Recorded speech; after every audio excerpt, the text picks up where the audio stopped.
चला तर मग आज आपण बनवूया पाटवडी. पाटवडी तर सगळ्यांना माहीतच असेल ना. तर त्यासाठी मी एका मिक्सरच्या भांड्यामध्ये कोथिंबीर, लसूण आणि जिरे असं सगळं वाटण तयार करून घेतलं. त्यानंतर मी एका पातेल्यामध्ये 2 चमचे तेल टाकून ते गरम होण्यासाठी ठेवलं आणि नंतर मी यामध्ये थोडीशी मोहरी, जिरे असं मस्त तळून घेतलं आहे. आणि मग मी त्यानंतर यामध्ये आपण केलेलं हिरवी मिरची आणि लसूण पेस्टचं वाटण यामध्ये ॲड केलं आहे. बघू शकता तुम्ही किती मस्त फ्राय होत आहे. आता फ्राय झाल्याच्या नंतर मी त्याच्यामध्ये थोडासा कढीपत्ता आणि भरपूर अशी कोथिंबीर यामध्ये मी टाकली आहे. आणि आता याला आपण मस्त फ्राय करून घेऊया. बघू शकता तुम्ही किती छान प्रकारे फ्राय होत आहे ते. आता यामध्ये आपण हळद टाकणार आहोत. हळद आपल्या आवडीनुसार टाकायची, म्हणजे आपल्याला किती जास्त कलर हवा आहे किंवा नाही. आता यामध्ये आपण थोडंसं पाणी टाकूया. थोडंसं म्हणजे आपल्या अंदाजानुसार टाकायचं की आपण किती बेसन पिठाची वडी बनवतो आहे त्यानुसार. तर मी आता यामध्ये चवीप्रमाणे मीठ टाकून याला आता उकळण्यासाठी ठेवून देते.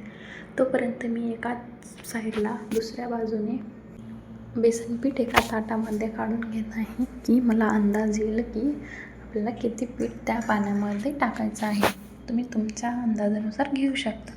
तर चला, आपलं आता एका साईडला पाणी देखील उकळलेलं आहे फोडणीचं. आता मी यामध्ये ते सर्व बेसन पीठ टाकून बेलण्याने असं मस्त गोल गोल फिरवत आहे, जेणेकरून त्याच्या गाठी तयार होणार नाही यासाठी व्हिडिओवर दाखवल्याप्रमाणे. तर असं गोल गोल फिरवून याला 10 ते 15 मिनटं कमी गॅसवर आपण आता शिजण्यासाठी सोडून देऊया. तर एका बाजूला मी एक ताट घेऊन उलट्या साईडने त्याला मस्त असं सगळीकडून तेल लावून घेतलं. आणि आता आपलं ते वडीचं पीठ देखील रेडी आहे. तर आपण आता ते एका ताटावर थापून घेऊया. बघू शकता तुम्ही, मी आता सगळं पीठ एका ताटावर काढून घेतलं आहे आणि त्याला हाताने असं थापायचं.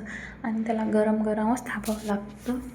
थंड झाल्यावर ते व्यवस्थित होत नाही. तर हाताला थोडं थोडं पाणी लावून मग आपण असं ताटावर सगळीकडं पोळीसारखं थापून द्यायचं. आता बघू शकता, आपण चाकूने छोटे छोटे याचे कट करून घ्यायचे. बिलकुल असं काजूसारखे किंवा शंकरपाळ्या या टाईपमध्ये आपण ते करून घ्यायचे. बघू शकता तुम्ही व्हिडिओमध्ये, किंवा तुम्ही तुमच्या आवडीनुसार तुम्हाला जो आकार आवडतो त्यानुसार तुम्ही ते बनवू शकता. बघू शकता आपली पाटवडी एकदम मस्त झालेली आहे आणि खरंच चवीला पण ही खूप टेस्टी लागते.